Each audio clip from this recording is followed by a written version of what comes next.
Ang mabuting balita ng Panginoon ayon kay San Juan. Papuri sa iyo, Panginoon. Noong panahong yun, ang mga Hudyo'y kumuha ng bato upang batuhin si Jesus. Kaya't sinabi sa kanila ni Jesus, "Maraming mabubuting gawa mula sa Ama ang ipinakita ko sa inyo. Alin ba sa mga ito ang dahilan at ako'y inyong babatuhin?"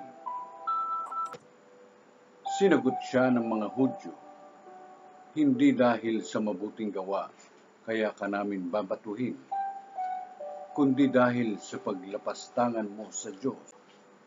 Sapagkat nagpapanggap kang Diyos, gayong tao ka lang."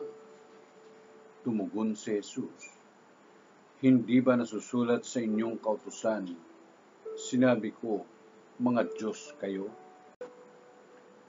Mga Diyos ang tawag ng kautusan sa mga pinagkatiwalaan ng salita ng Diyos at hindi maaaring tanggihan ang sinasabi ng kasulatan.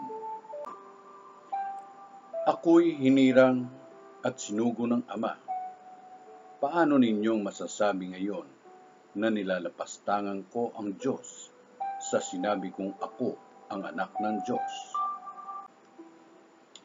Kung hindi ko ginagawa ang mga pinagagawa ng aking Ama, huwag ninyo akong paniwalaan.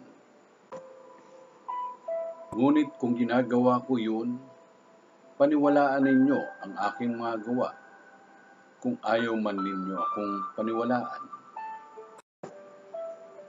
Sa gayon, matitiyak ninyong nasa akin ang Ama at ako'y nasa Kanya. Tinangka na naman nilang dakpin siya, ngunit siya'y nakatalilis. Muling pumunta si Jesus sa ibayo ng Jordan, sa puok na noong unay pinagbibinyagan ni Juan. Nanatili siya roon, at maraming lumapit sa kanya. Sinabi nila, "Si Juan ay walang ginawang kababalaghan, ngunit totoong lahat ng sinabi niya tungkol sa taong ito." At dooy maraming sumampalataya kay Jesus. Ang mabuting balita ng Panginoon. Pinupuri ka namin, Panginoong Jesucristo.